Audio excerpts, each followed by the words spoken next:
If I pray Fajr every day, I go to Jummah every Friday, I'm praying Taraweeh all of Ramadan, and I'm still a jerk, right? The characters. What is it telling me about myself? Divine proximity is indicative through character. The Prophet ﷺ did not treat people well simply because his character operated in a vacuum. His belief in Allah is also what compels him to treat people well. If you're 18, 19, 20, trying to study for pre-med, do your MCAT, whatever else, and then you're also suddenly the counselor and the khatib and the fundraiser for iftars, no other student group is doing that on your campus.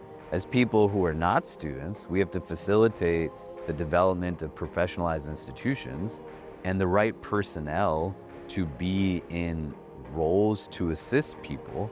So my, experience at our center, we were running a self-funded center at NYU that grew to catering to tens of thousands of people, not only at New York University, but also students from the 3 or 4 dozen colleges around us that didn't have similar services, and also a lot of people who had graduated from school that now live in New York from other colleges in Canada, the United States. They just appreciate the vibe of our space. But my staff had a lot of different people on it, and we also had clinical psychologists, because I can't do anything psychotherapeutic. I'm not a psychotherapist. I shouldn't pretend like I am. And understanding also with the specifics of what else needs to happen there to meet the needs of diverse populations. And at NYU, we were operating at probably about a $1 to $1.5 million a year budget, but you gotta spend money to be able to take care of people. And if college kids who are just trying their best are being asked to do things that are not in their training, it's gonna end up hurting a lot of people. You can see somebody doing things that they are always studying, they're always in the library. Are they drinking like 20 Red Bulls a day? Are they addicted to caffeine pills, right? Do they have an unhealthy sense of self-image? That's not, hey, let me just go throw platitudes at somebody, but there's more immediacy of a need to be able to interject at that point than your roommate is annoying you in some way, right? If it's not that, and it's more about just you're catching wind of something, that might then be a little bit more about, hey, non-verbalized aspects of communication play a very critical role in how words are received. So if I'm speaking to someone, I'm not speaking to myself. So what is it that would enable them to be recipient of what it is that I'm trying to give to them? And there's a lot of different things that could go into that. When you're coming into a university setting, it can be very intimidating for people who are the only black kid in a sea of brown faces, who is the only convert in a place of people born into Islam, who's the only international student coming from a war-torn. How can you know what it's like to be from Gaza and lose? I have a student from NYU who in the early part of the escalated genocide in Gaza lost 17 family members, and still had to go to school. Do you get what I mean, right? How can you understand what that's like other than through empathy? And now when I'm in a place.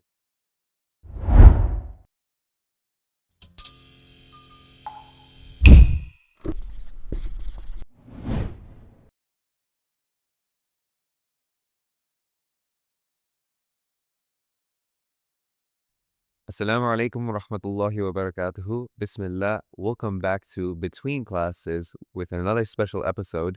Today we have Sheikh Khalid Latif. Sheikh Khalid, would you like to introduce yourself and everything that you're doing in New York City? Sure. Assalamu alaikum wa rahmatullah. Well, thank you for having me. Right now, I am serving as the director and imam at a newly established center that we're calling the Islamic Center of New York City.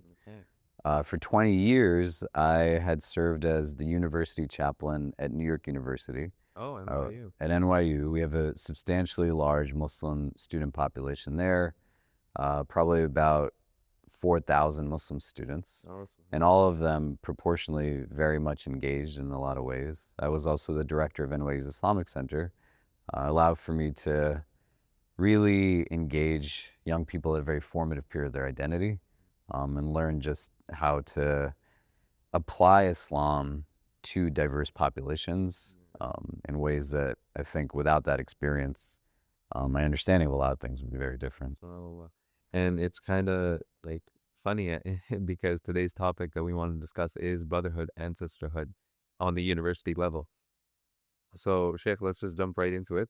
I wanted to sort of begin with a slight icebreaker. Uh, and I'm going to present you three scenarios. Okay. And I want you to, like, in one sentence, two sentences, provide what a prophetic friend would, how would they handle the situation? Sure. Okay. So the first sort of scenario is you're with a roommate, you spend a lot of time together, but they're starting to do things that are getting on your nerves. How would a prophetic verse handle this? Well, I think it would determine itself based off of how long you have known this person. If they're actually a friend, I mean, the complexity of giving advice and counsel is that there's so many specific variables that are involved. And here, emotional intelligence is predicated on a few different things, inclusive of understanding that all of our emotions were given to us by Allah in the first place. None of them are good or bad. They all serve a purpose. And sometimes what we categorize as good or bad just fundamentally has too much assumption to it. Like someone could say joy is a good thing to feel, but if I feel joy at your misery, that's a problem. And someone could say anger is not good, but what if I'm not angered by inequity and injustice and oppression? How I respond to emotion could be good or bad, but fundamentally, the emotion is a data point. And I can utilize it in a way to say, what is the irritability telling me about myself? And our spiritual tradition creating an opportunity for me to look inwardly to recognize why my emotional response is what it is. It could be that you just live with somebody who's annoying, and that's also fine.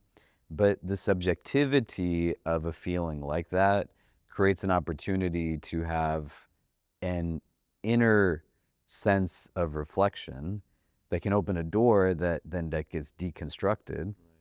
That the complexity of me is not that I have difficulty in understanding myself, there's just multiple facets to it.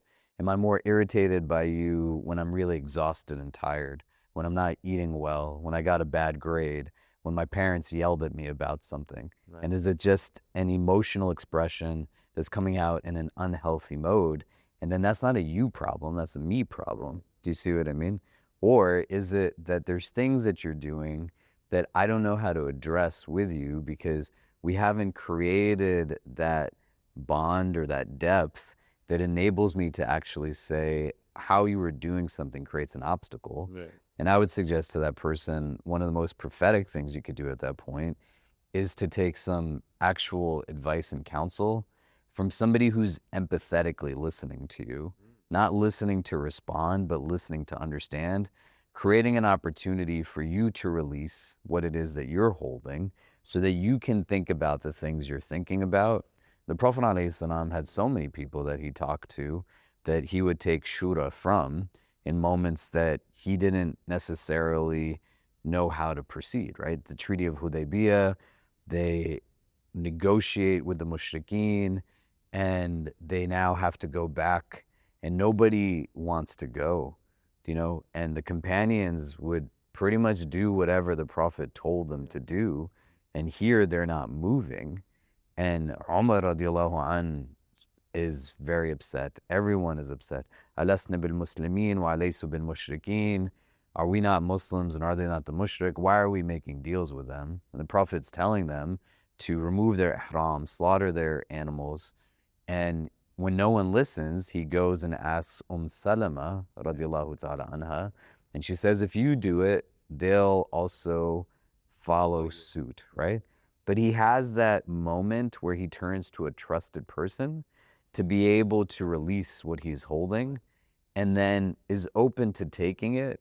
And that's a critical part of it. If somebody's going to jump to tell you what to do before they even validate and hold the feeling you're feeling, it's just going to create a lot more confusion, Right. you know? And I guess this answer also applies to the next scenario that I had, which was the friend who's always in the library, always, low key, no idea where he is, and he doesn't attend any social events, doesn't really spend time with others.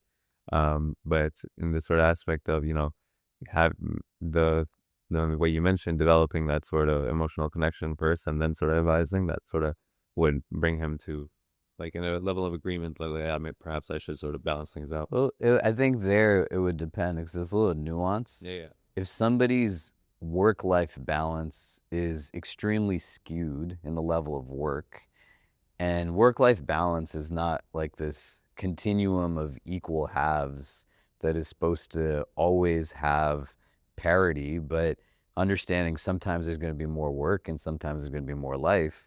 But on a college campus, you could have kids who are extremely imbalanced, and in a scenario where someone is doing something detrimental and harmful to themselves, then there's not nuance there, right? Like you can see somebody doing things that they are always studying, they're always in the library.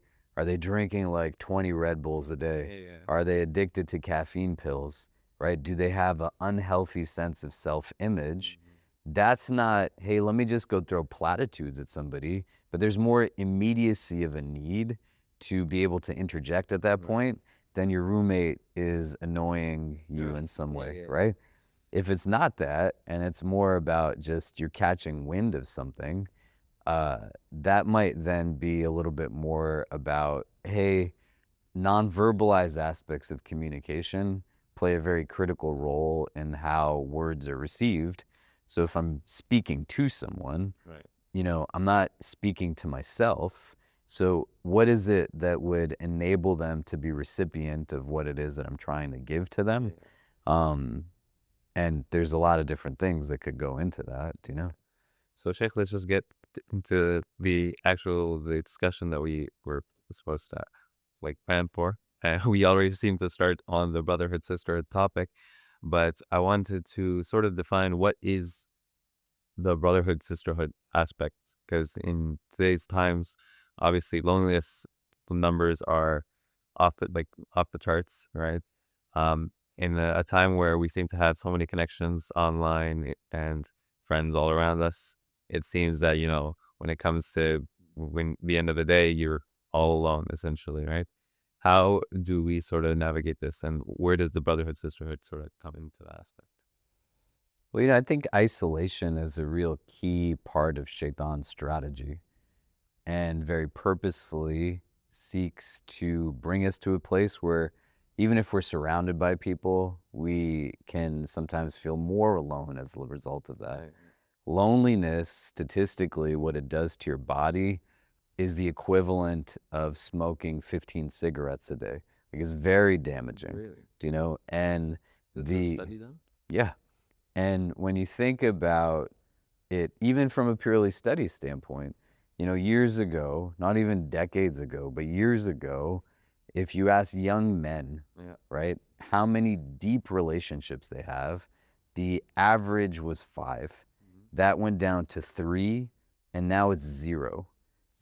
And to be in a place where, as social creatures, we don't have that, it creates a big challenge. And now when you get to a place where you try to understand this in the prism of what our tradition is based upon, right? A hyper-legalized focus of religion creates a challenge for numerous ways, but one of the ways is we just simply engage the outward, and there's not a sense of compassion, rahmah, or an ability to know how to engage people. And many of our relationships then become sociological. The generalization I'm comfortable making is most MSAs in Canada and the United States and the UK tend to be heavily populated by people of one cultural demographic, usually South Asians, quite often male, right? and we can go through a laundry list of things. But sociologically, we crave similarity and familiarity. And there's reasons why at universities, there's Black student associations and Caribbean students associations and college Democrats and Republicans and Christian groups and Jewish groups and whatever else, because of that sociological sense of connectivity. It's hard when Islam as a religion has a universality that anybody can be Muslim. Right. And when you have to then deepen at a level that says our tradition offers two frames of brotherhood and sisterhood. Right. One is simply shared humanity, right? Imam Nawawi rahimahullah of the hadith that says, لا يؤمن أحدكم حتى يحب لأخيه ما يحب لنفسه, that not one of you will have complete iman until you love for your brother what you love for yourself. He says the word brother in that hadith is in reference to your brother in humanity, not brother in faith. And for those who say it's your brother in faith, there's like other corresponding hadith that talk about providing certain things for people in general, your neighbor in general, whatever else, right? But then there's a second layer that is like shared faith as an aspect of brotherhood and sisterhood. And that means la ilaha illallah is supposed to transcend things.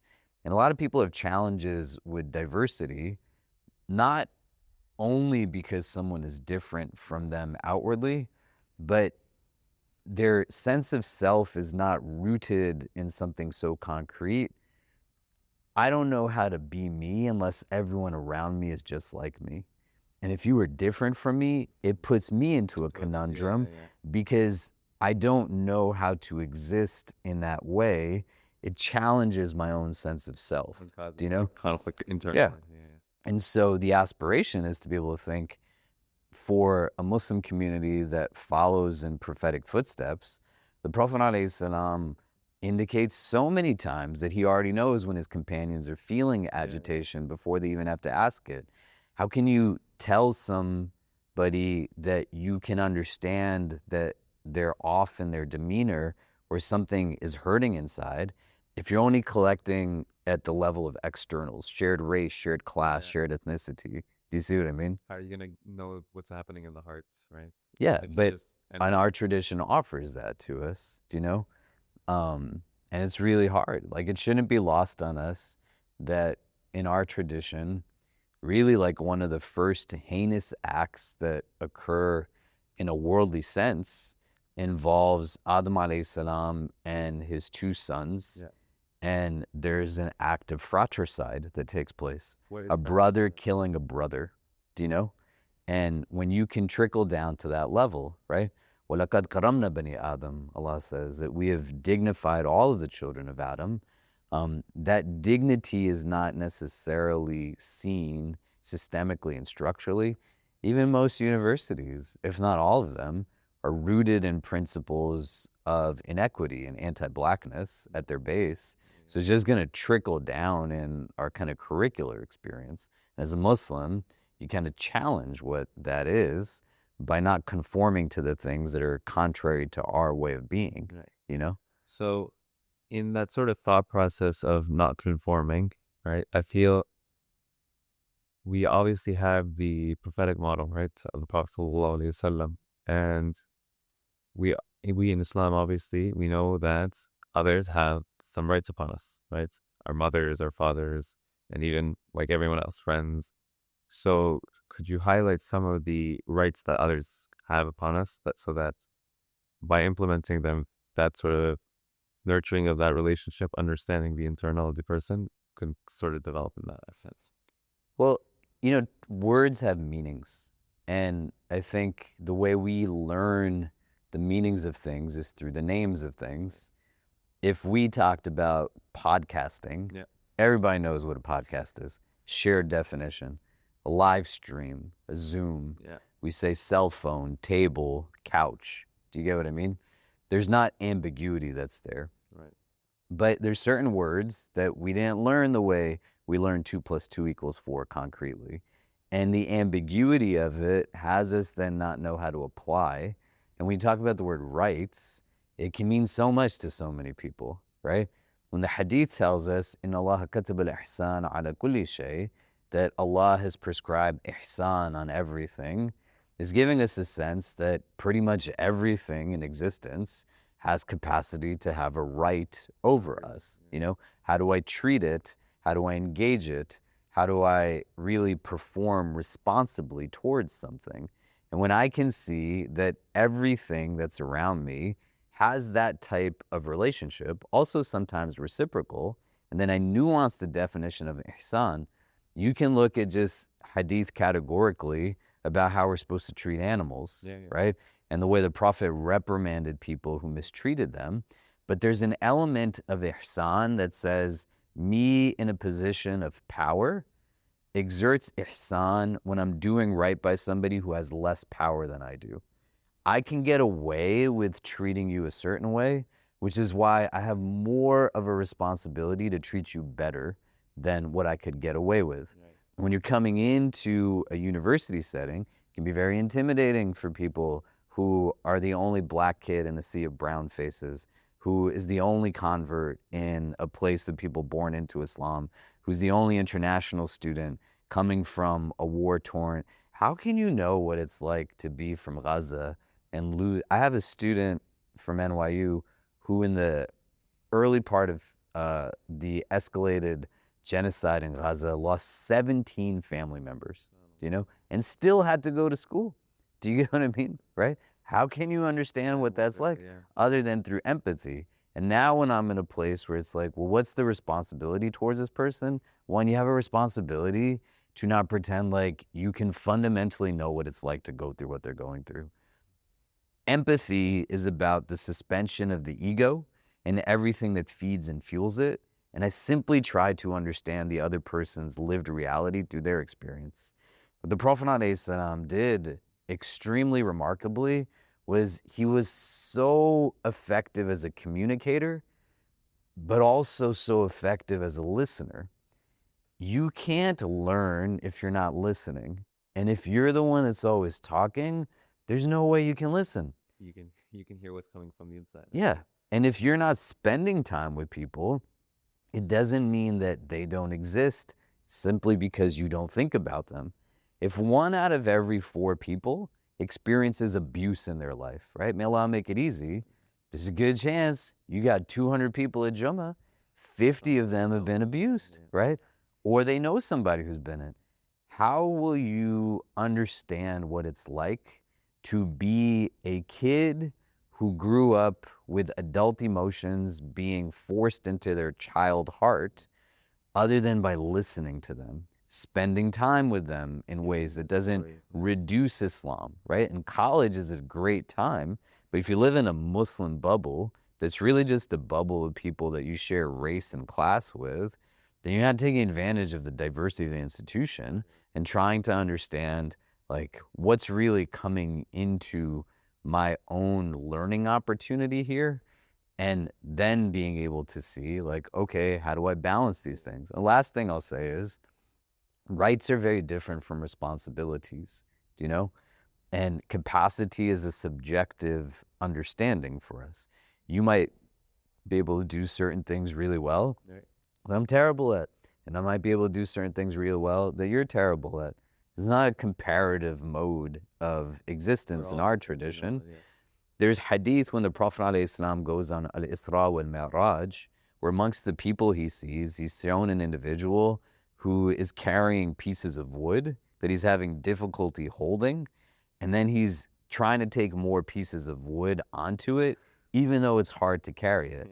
And when he is taught who this person was, he's told this is a person who has taken on so many trusts, responsibilities that he can't handle, and he keeps taking on more, right? That's not what you want to do.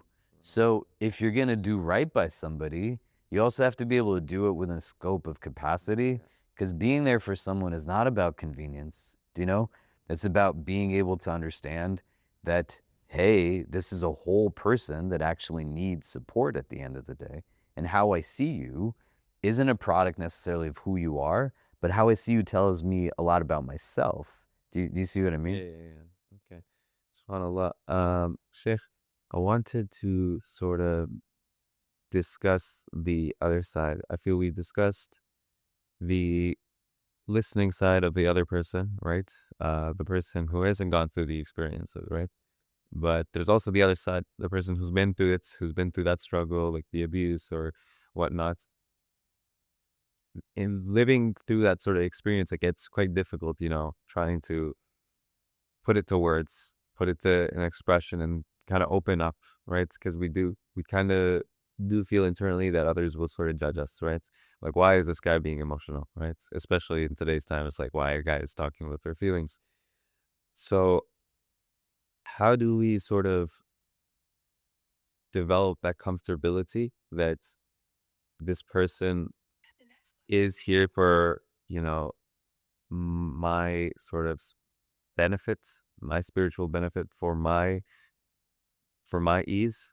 Because in reality, when you do sort of let those emotions out, it's rather than holding it all in, it sort of has that relieving thing. Like what people have that expression, right? Like the relief off my shoulders. Well, it's got too much assumption to it, right? Okay. Like scenarios are going to be varied based off the people involved. Okay. You could open up to me and it could be very healing. You could open up to me and I could be an idiot. And it can make you never want to share your feelings again. Yeah. Do you know what I mean? I had a young woman in my community whose father was married to someone with a mental health issue and attempted self-harm because of just the absorption of constant kind of aggression Yeah. and had to deal with the difficult reality of seeing her father attempt suicide. And when she talked to her peers first things were, doesn't your dad know that it's haram to do that? Right? It doesn't make any sense. Do you see what I mean? Right place, right time. Yeah, right? Yeah. And when something is salih in our tradition, it's not just about doing the right thing, it's about doing it at the right time also. Do you know? Yeah. And understanding that there's probably not ever a good time to say that statement to someone. It's like Do you see what I mean? where someone's going through that emotional trauma of like someone passing away. Yeah. Right. And you're just like, listen, get over it. Yeah. It's like, that's not what they need right now. Sure. They need that sort of person there to sit with them. And you could go to college and be doing your doctorate in advanced fields of astrophysics. Just because you're super smart in one place doesn't mean that you can't be emotionally unintelligent, do you know?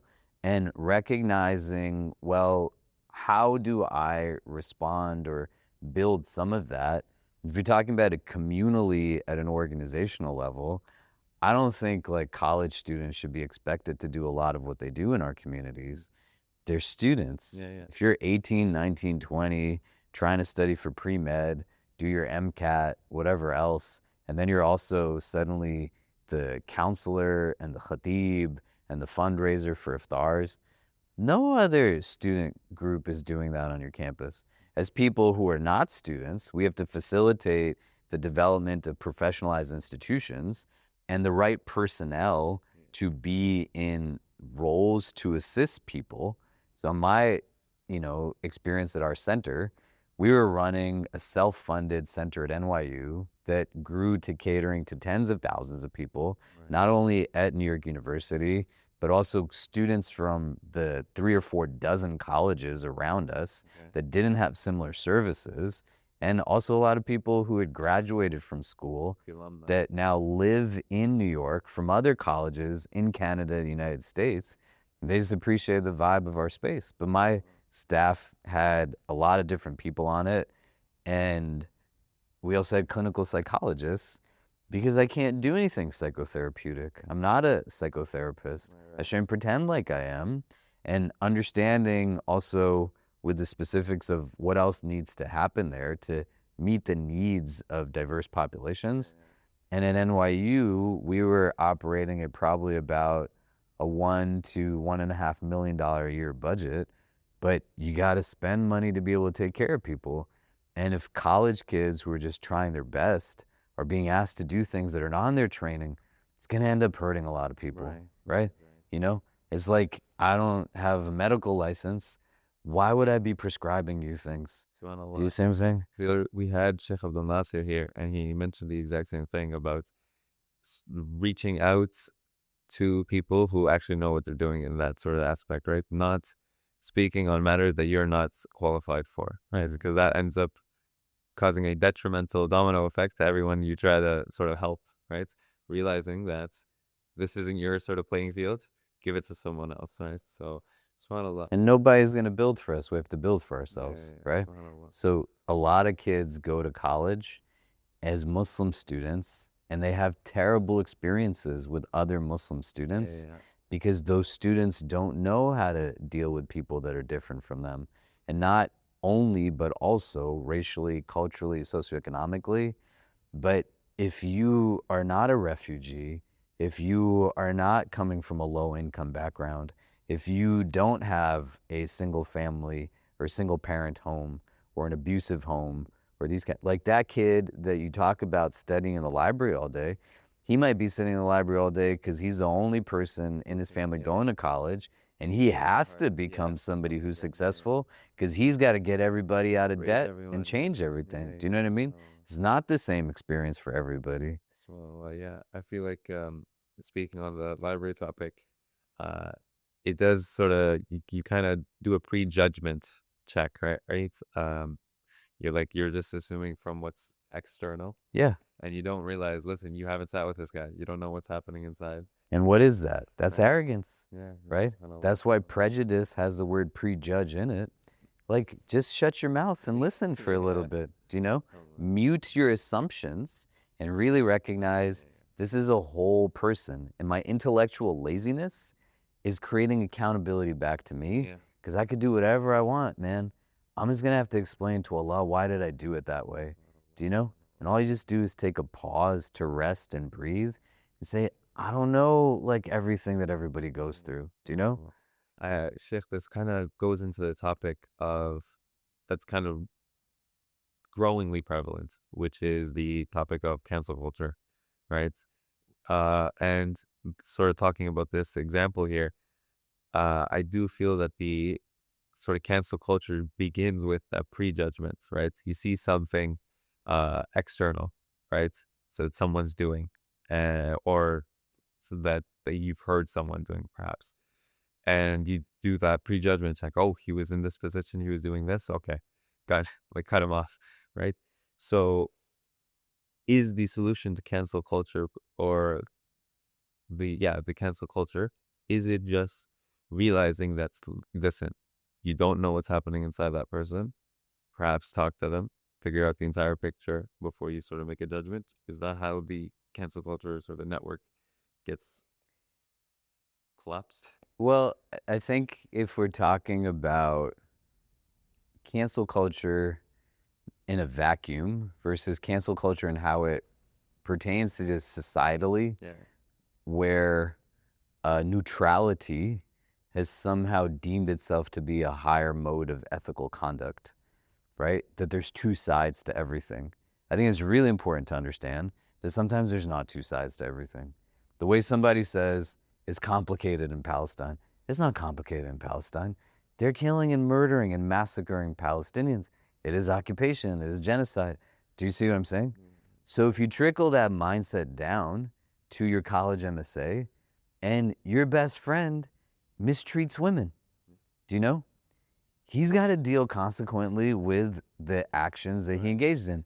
And if you think it's a higher mode of ethical conduct to be able to say, you don't know what was going on with my friend, if theoretically, doesn't happen, my grandfather, if he theoretically hit my father, and if my father theoretically hit me, and you exert empathy, I'm so sorry that happened. And then I said to you, and that's why I hit my son, right? You'd be like, hold on, man. That's not how it works. That's not how it goes, right? But if you are feigning a morality that you think is like higher by just saying, we got to always like give people this sense of excuse, it's not for you to decide that somebody who's been hurt by someone is wrong by saying that person shouldn't be doing certain things. And the memory of our communities doesn't mean that you are given the green light to make someone's life also challenging and difficult, but you don't want to put people in positions that are also beyond their capacity to handle.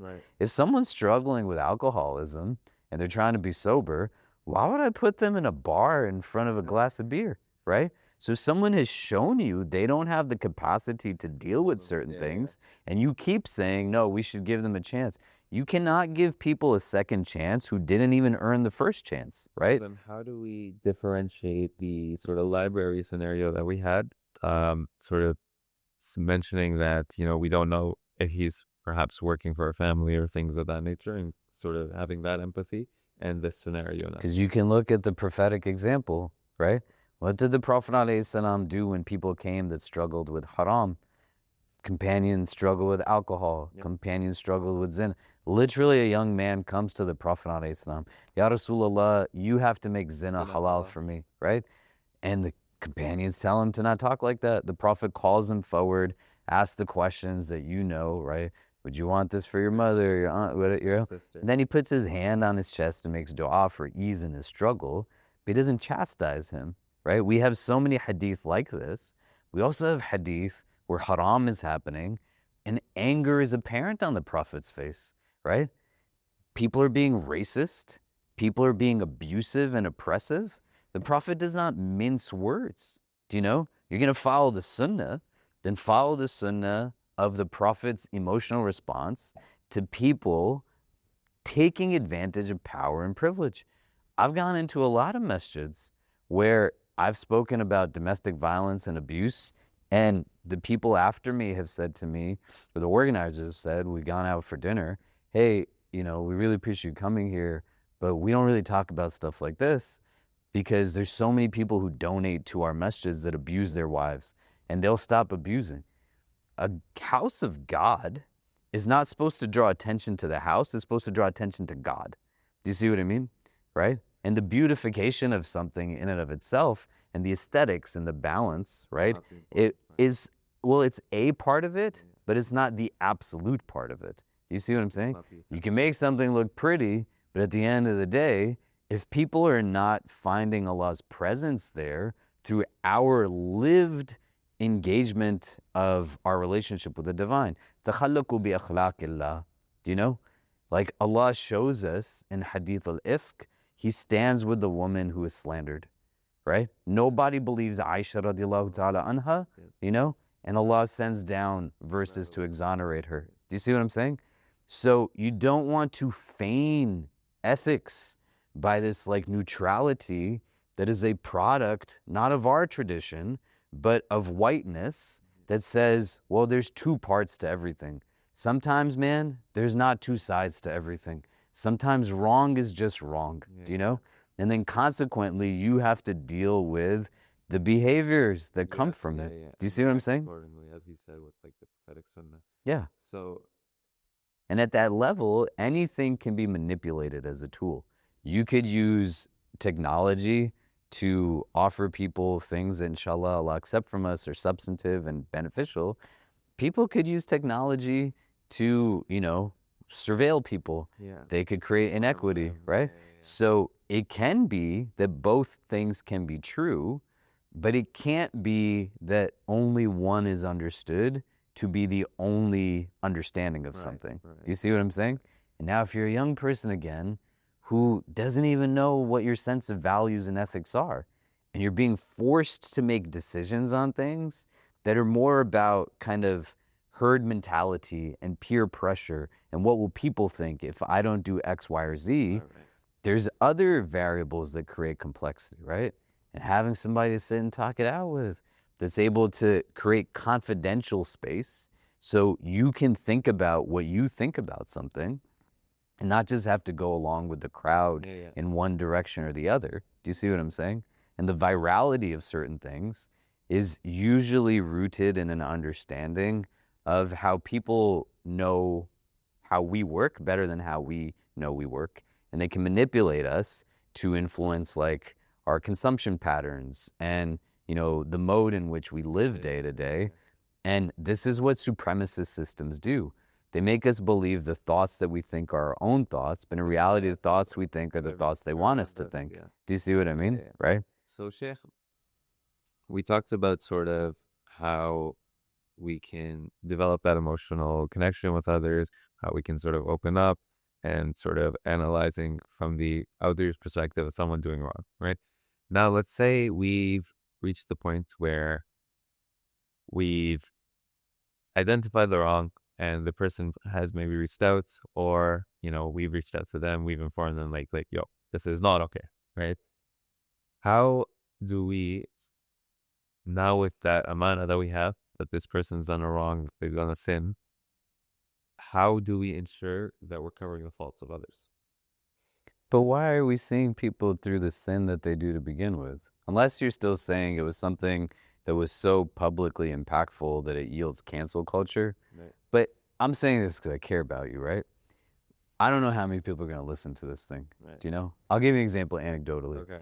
I took my wife and my daughter on a cruise before our son was born. My daughter was very young, and we live in New York City, so we flew to Seattle and disembarked from Seattle to go to Canada, like in the winter, to see the glaciers and whatever else, right? It's really beautiful, alhamdulillah.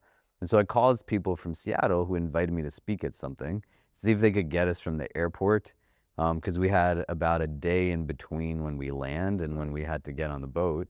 They were very kind, and they hosted us at a dinner, and and when we were sitting, they said, hey, can we talk about something? I said, sure. And they said, we're going to put a camp together for young people. Okay. And can we ask you like what you think about the curriculum and the schedule? I was like, yeah. And they went through all of these things, and we're talking about how they'll discuss like the challenges that they face and provide them an opportunity to really explore like difficulties in their life. And as they went through it, they said, what do you think?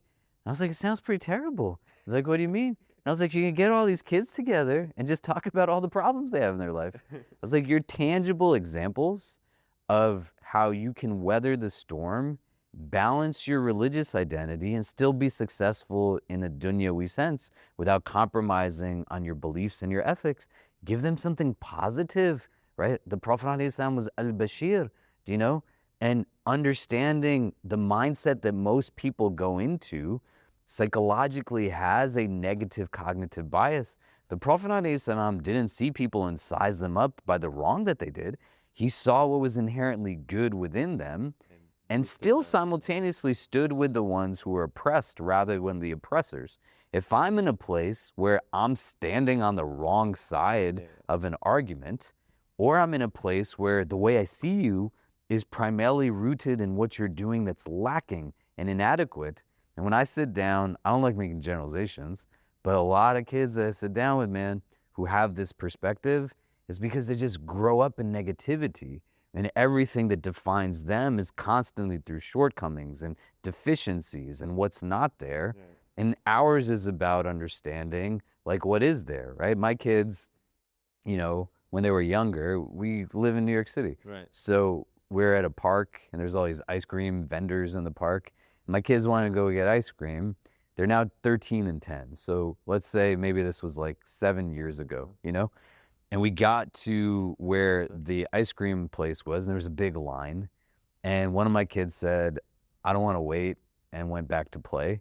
And the other kids sat with me, and we got ice cream. And then we got back to the kid who didn't have ice cream, and they said, I wish I had some ice cream. One of them saw the line, the other saw the ice cream. And they were looking at the same exact thing. Do you understand? Yeah. When you get to a place in college, just like a place anywhere, you have a capacity to understand ihsan is a beauty that's attached to perception, like how you see things. Do you get what I mean? And it gets to a place where if I'm consuming negative all the time, if I see someone who's doing something haram, what do? Well, why are you only seeing them do the haram that they do? Because really, there's not any two of us who talk, man, and it's not two sinners talking to each other. Do you know what I'm saying, right?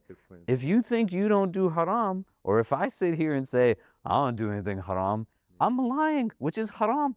Do you know, right? But understanding the inherent nature of us, do you see what I'm saying? How do I see you as like a whole person? How did the Prophet get this kid to be able to express his struggle and walk with him through his struggle? How did he have a love for his companions who were good not because they were perfect? There's not a page in the Mus'haf that says the purpose of our creation is perfection. Do you see what I'm saying, right? And then when I can understand you in that way, and not feel as if my role is to correct everything all the time, right? Forget about the person who has to receive that. That's a miserable existence to live. If all you can see is what people need to have remedied, do you know? What are you really seeing the world through at that point in time? Do you see what I'm saying? So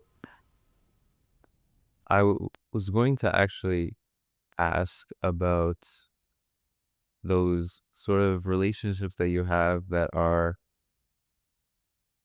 not toxic isn't the greatest word, but those relationships where you do feel sort of uncomfortable and you aren't in the best scenario per se, right? And you do feel like you should step back. Is this one of those scenarios where you should perhaps stay and sort of get through it as sort of seeing the good through the person as we're talking about, or is this something you kind of look at for yourself? Toxicity is a very specific thing. Okay, so right? that's separate from what we're discussing. Yeah. I mean, if you have toxicity in your life, Yeah. ethics are situational in our tradition. Do you know what I mean? Okay. If I'm a toxic person towards you, you don't have to have any kind of we have never met each other before, and if you didn't want to, you don't ever have to talk to me ever again in your life. Do you know what I mean? Right? But what if I was your actual blood brother? What if I was your father or your grandfather? It's not as simple then as being able to say, I have to cut this person out of my life. And having a strategy that then manages in a healthy mode, like how do I interact with these individuals? There were companions who had family members that were deeply toxic. The Prophet ﷺ had Abu Talib, Hamza radiallahu an, as much as he had Abu Lahab, right? He had literal family members who wanted to kill him. Do you see what I'm saying, right? We cannot have platitudes in our understanding of religion. There's not a prophet of God that we're not taught about that doesn't have a family problem. Do you see what I'm saying? There's just not. But when you come to programs that create sound bites that then have us have dissonance to make sense of realities, and if anything that Islam is supposed to be about, it's supposed to be about reality. There's some people who do not have good parents. There's some people who someone fathered them, but their father is anything other than a father. Do you know? And if you meet them with platitudinal advice that doesn't really understand where they're coming from, you have accountability for your words to that person. Do you know? And so toxicity is different than I have an annoying roommate. Do you get what I mean? Right? Right? Toxicity is a specific thing. And it can be very overwhelming and overbearing to be around someone who has this damaging quality. They're constantly aggressive. They're constantly hostile. They're constantly abusive. They're constantly putting you down. Have you ever met a kid whose mother only tells them that they are ugly? I've met women across the board whose mothers say, there's nothing good with you. Nobody's marrying you because your skin is too dark. Nobody's marrying you because you're too fat. Nobody's marrying you because you're ugly. Core belief structures that everyone functions off of cognitively as humans are shaped by this type of talk that's thrown at us. And then that person is like, my mother is the most important person in my life. Allah is going to punish me if I am not in a place where I just take this abuse wholeheartedly. Do you know? It's not fair for someone from the outside to be able to make that decision for that person. Do you see what I'm saying? And the recognition that really understands, right? Man kana yu'minu billahi wa bil yawmil akhir falyakul khayran aw liyasmut. That whosoever habitually believes in Allah on the last day, let them speak good or be silent, right? If you don't know what you're talking about, don't say anything, because that language is going to be what then creates either healing and comprehension or further dissonance. Yeah, and somebody's going to need rest to make really heavy decisions. And sometimes some people have to cut out other people. Do you see what I mean? Okay, Sheikh. So we've talked about, the emotional connections individually, building the relationships. I want to talk a little more on the sort of community level, right? On the university campuses. Let's start with the sort of Muslim interactions. And I feel every university nowadays, at least in the West, has their MSA, right? And there's obviously your core sort of group who are like MSA advocates. They're there at 24/7. They're putting MSA over studies sort of thing. So there's also the other side who feel that MSAs aren't for them, right? They're like, well, I'm not too religious, right? They might be obviously fulfilling their obligations, but perhaps they believe the culture is for like a higher tier people. How do you sort of navigate that? Because obviously this ends up into a community conflict, right? Because it's not really uniting relationships; it's kind of creating a gap. Well, I think the framing already is problematic. Okay. That the MSA is for people in a level of religiosity that's higher than those who are not, Kind of goes back to right? the previous point you had. That's where not our we're all religious sinners, tradition. Do you know? Well, it's not even that we're all sinners. It just takes something that has more facets to it and overtly simplifies it. Do you know? I know a lot of people who don't go to masjids, not because they're not religious people. I know a lot of shuyukh who don't go to their local masjids because you go to the local masjid and it's anything other than like a religious experience, spiritual experience. Do you know what I mean? I don't know where you did any of your like educational career, right? But just think about objectively who showed up and who did not show up. And why would somebody who was not of your racial background or cultural background come to hang out with the people you went to college with? Not as a good or a bad. Just think about it objectively speaking. And it's not the kind of like, I had one black friend. There was that one black guy that showed up. Do you know what I mean? Right? It's challenging when you go to a student-run organization that the hyper-creedal or hyper-legalized understanding of religion becomes a parameter or even this framework that someone has assumption that says someone's not coming because they're not as religious as we are. Do you know? We are taught about women who are prostitutes that are given Jannah. And we're taught that the flames of Jahannam are going to be ignited by a scholar, one who gave a lot in charity, and one who is a soldier in the battlefield. Do you see what I mean? Like, these are not like mechanisms of hisab that we take from our tradition. These are very like Judeo-Christian understandings of practice. And the Prophet tells us, don't follow people down the lizard hole, man. Do you know? Our religion does not take this quantifiable mode, right? It's a qualitative mode. And you said in your prompt that people were doing their obligations. The bar to entry has never been up here.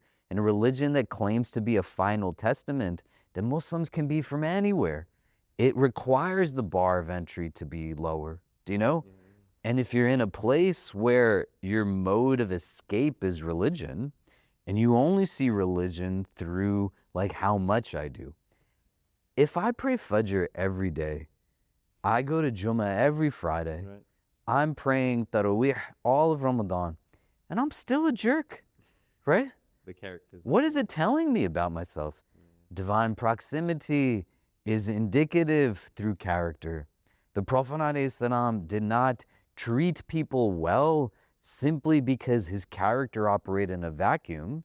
His belief in Allah is also what compels him to treat people well. Do you go? Right? So I'm not saying this in a judgmental way. I'm saying as objective fact.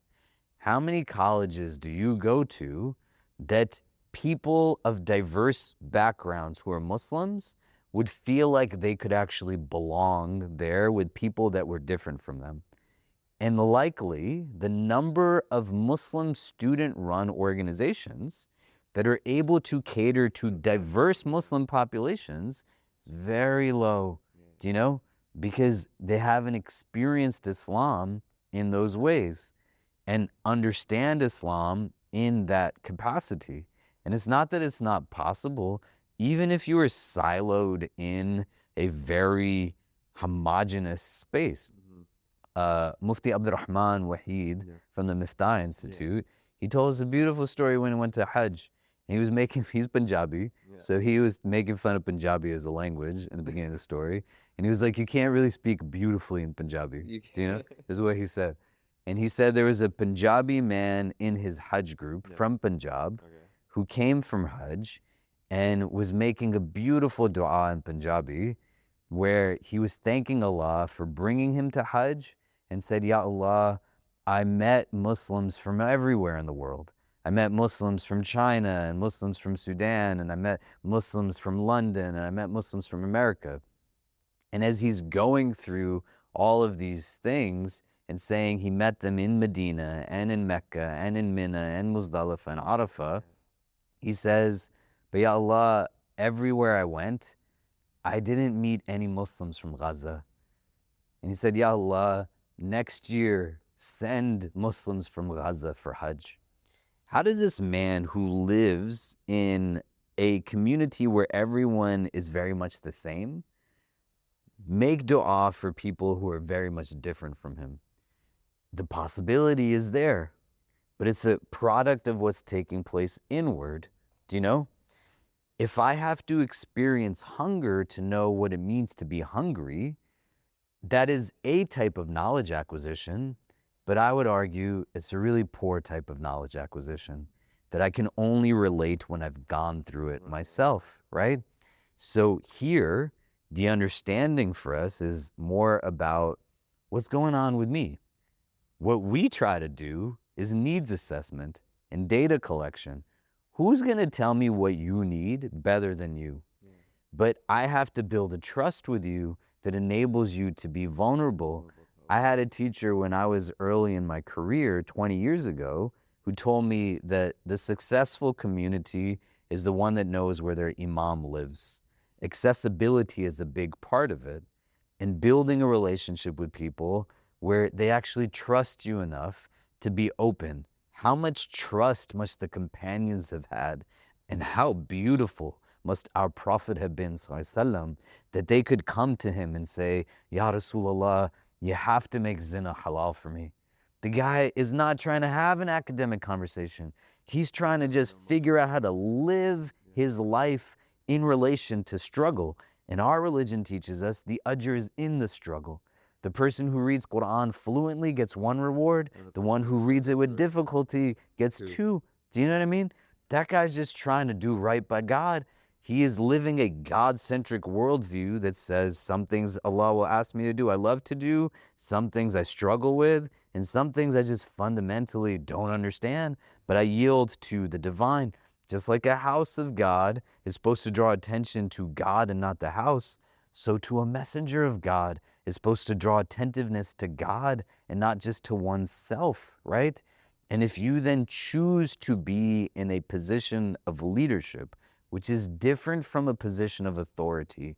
Authoritative figures are the ones who in a down market lay off 15,000 people from a company, even when everybody's struggling.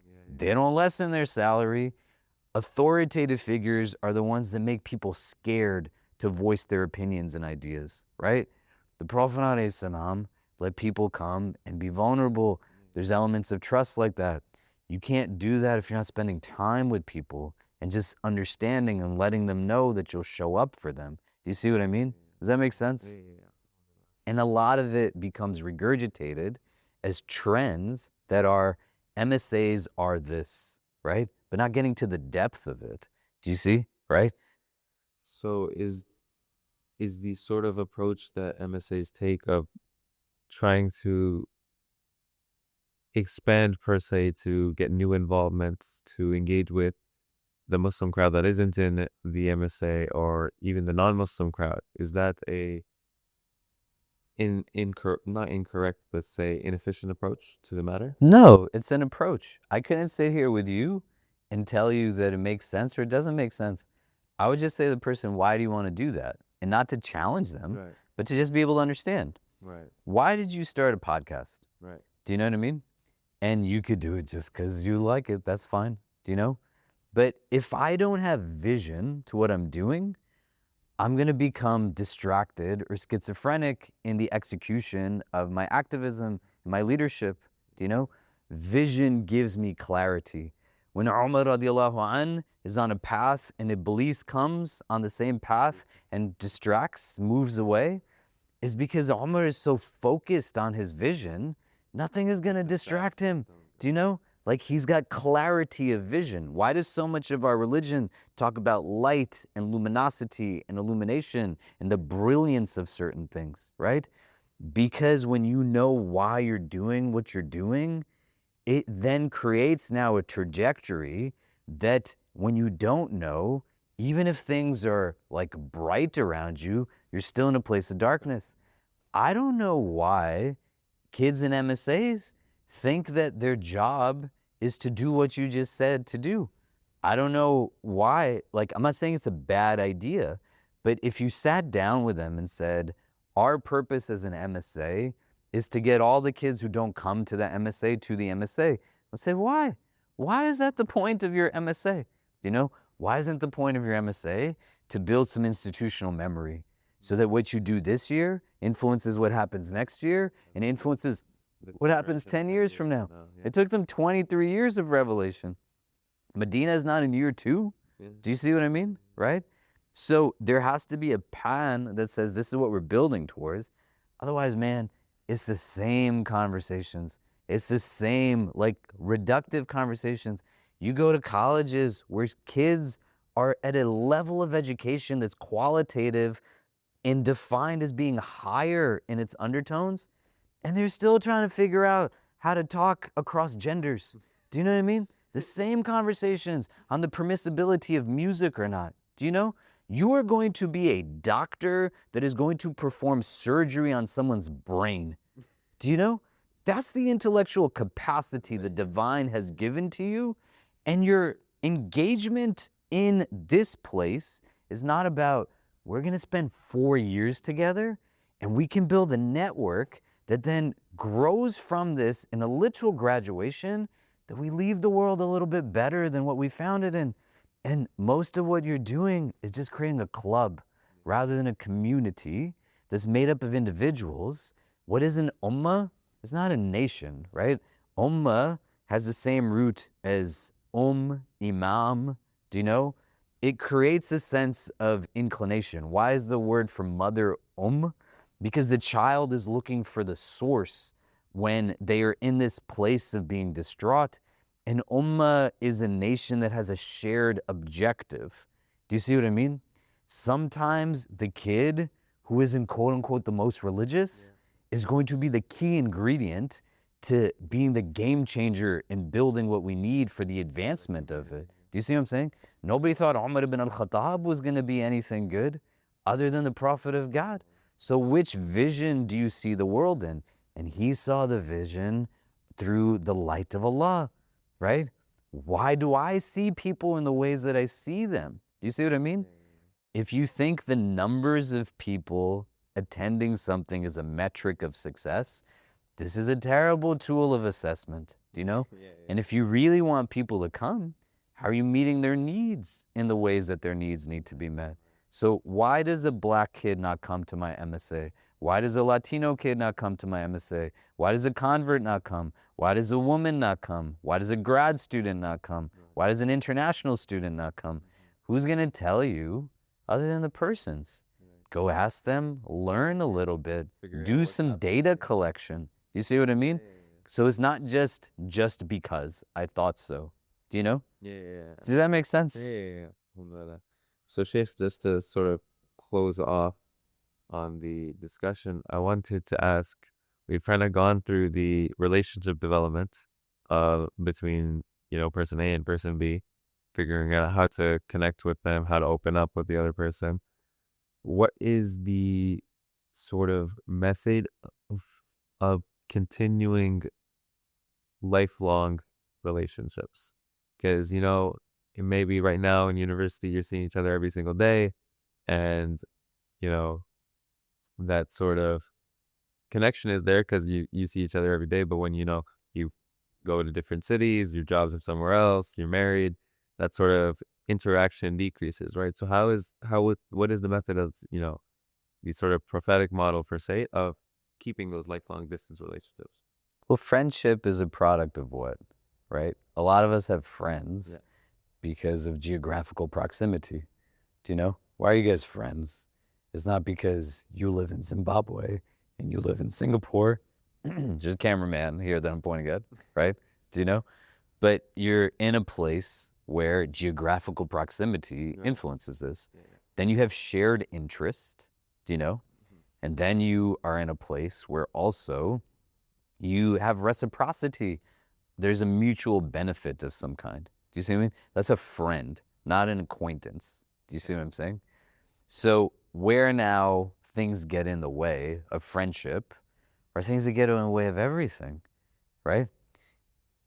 We don't have a recess mode of life as we get older.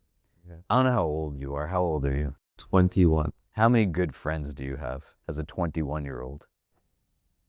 As in how we discussed the one, but Just how many friends do you have, man? how many friends do I have? Yeah. Like, good question. If you were going to hang out with somebody this weekend that you know when you're with them, you can just be yourself. Let's say 5 or 6. Good. When you were in 3rd grade, Yes. when you were in 5th grade, your identity is still formulating. Right. One of the reasons why you have 5 or 6 is because when we grow, ideally our mode of self-identification also starts to narrow because we're becoming more aware of ourselves, right? I don't need a recess mode of existence where there's 50 kids on a playground that I play with. I know who I want to spend my time with. Do you see what I mean? What gets in the way is what gets in the way for a lot of people. You don't want to be afraid of failure as much as you want to be afraid of regret.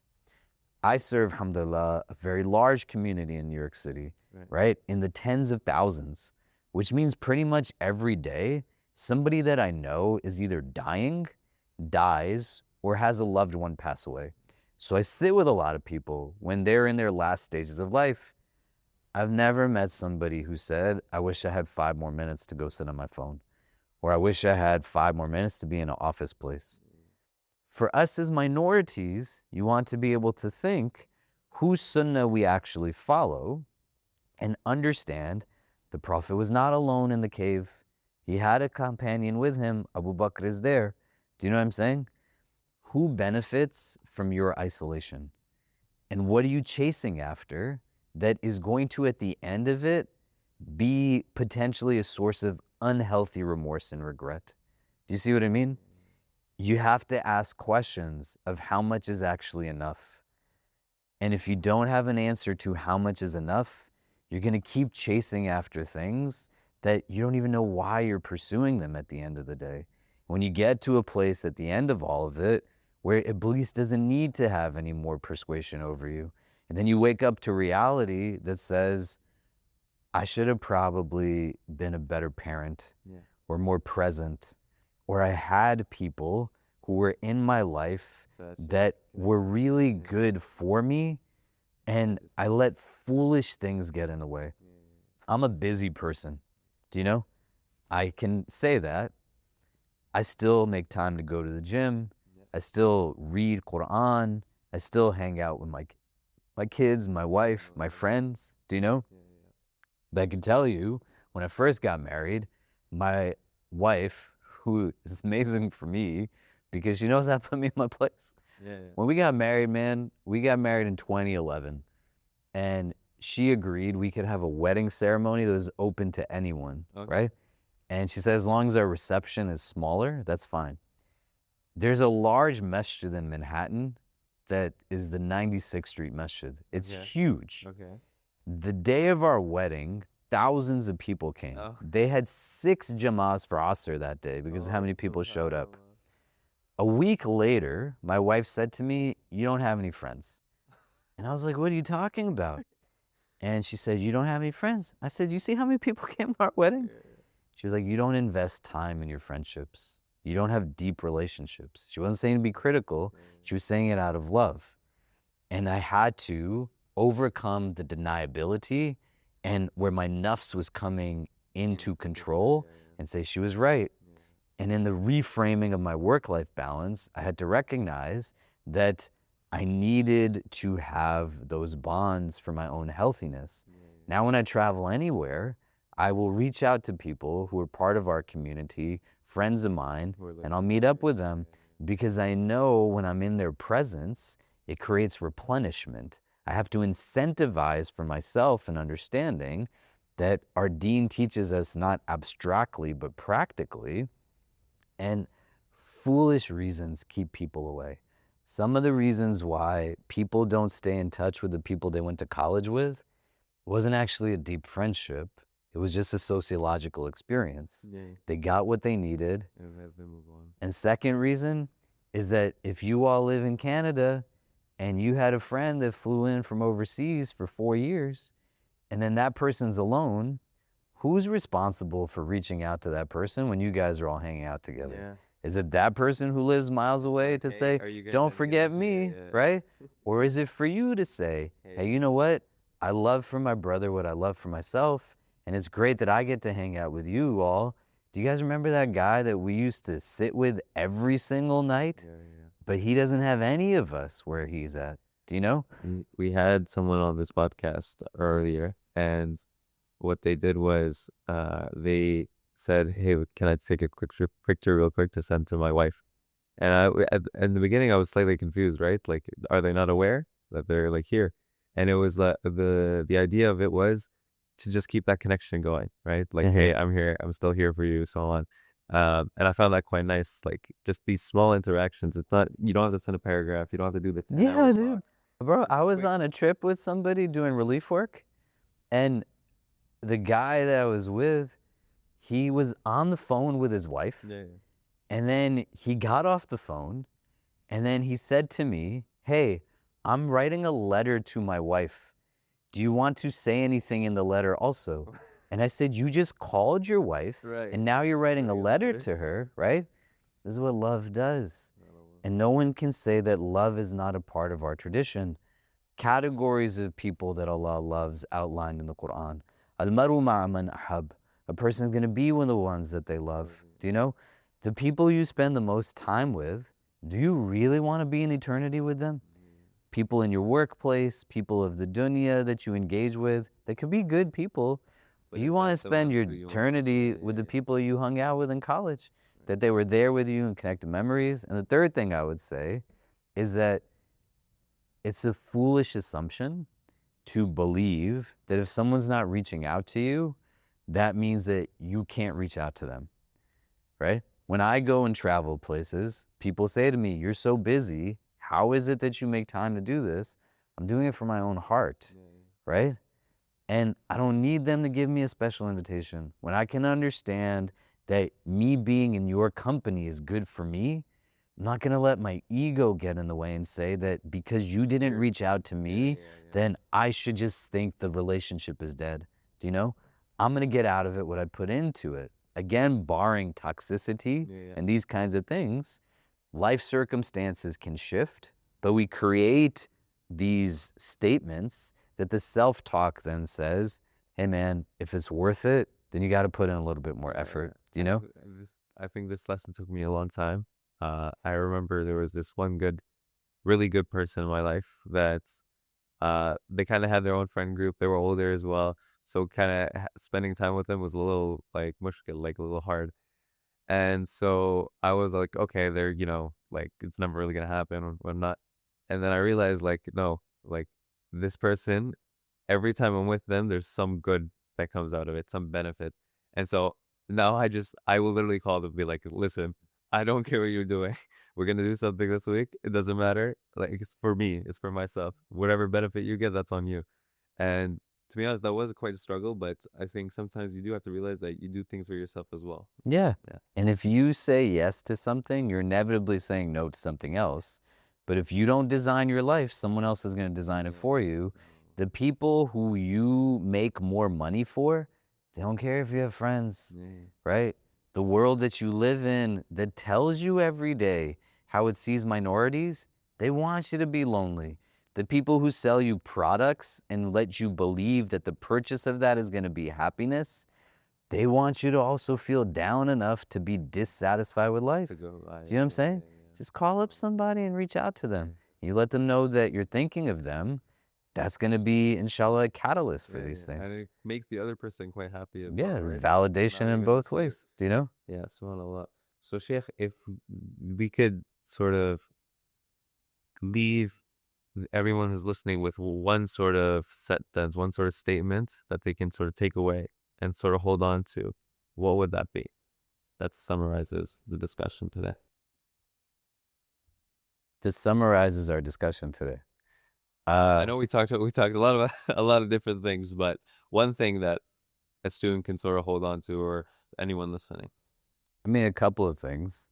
I would say a lot of this is not possible unless you give yourself permission to rest, right? And when we talk about forgotten sunnahs, you got to follow the sunnah of taking a pause, right? Kana Rasulullahi yadkurullaha ala kulli ahyani. The messenger of God was remembering Allah all of the time. And when we have du'as that precede pretty much every action that the Prophet undertook, there's barakah in learning those du'as, but principally it also tells us that the Prophet knew why he was about to do what he was going to do before he did it. And you can't bring consciousness without presence. And sometimes the pause is needed to be able to just regroup and say, collect yourself. yeah, recalibrate, realign. Who am I becoming? The second thing I would say, you're a product of your daily decisions. It doesn't have to be grandeur, right? Aisha radiallahu ta'ala anha asked the Prophet alayhi salam, which actions are most beloved to Allah? And he says, adwamuha wa in qal, that those that are consistent, and even if few, right? But what you do daily is going to influence who it is you're becoming. Right. It's that sort of thing, right? Small actions lead to a large scale.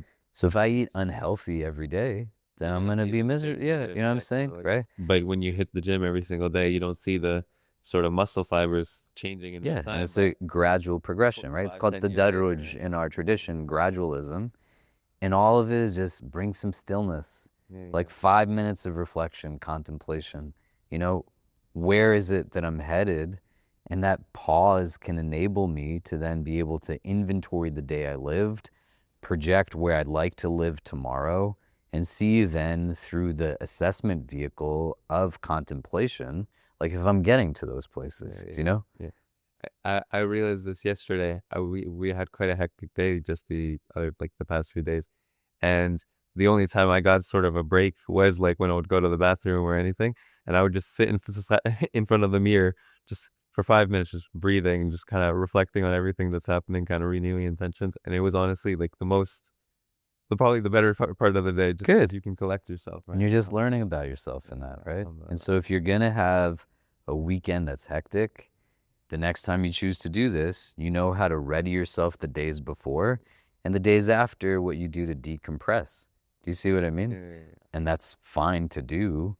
But if you've learned something about yourself and you still act contrary to it, that's the definition of ignorance, you know?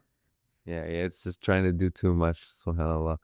Well, alhamdulillah, Sheikh, Jazakallahu khairan for coming or being on our podcast, for providing us, the sort of decision-making process that we can take into, our emotional intelligence growth and developing those relationships from both sides, opening up for the person who's in a weak spot and obviously the person who needs to listen and sort of collect with them, and sort of helping us realize how we can sort of strengthen our community overall. So, is there any way that the people listening can sort of connect with you? I know you're in New York. Email is usually the best. I respond to all my own emails. I'm happy to get on Zoom with people. But you can email me at my name, Khalid, Khalid, at theicnyc.org. So the Islamic Center of New York City. So Khalid at theicnyc.org is the best way to be in touch. Jazakallahu khairan. Thank you so much for being being here. Catch us on our next episode, inshallah. Jazakallahu khairan for listening. Assalamu alaikum wa rahmatullahi wa barakatuh.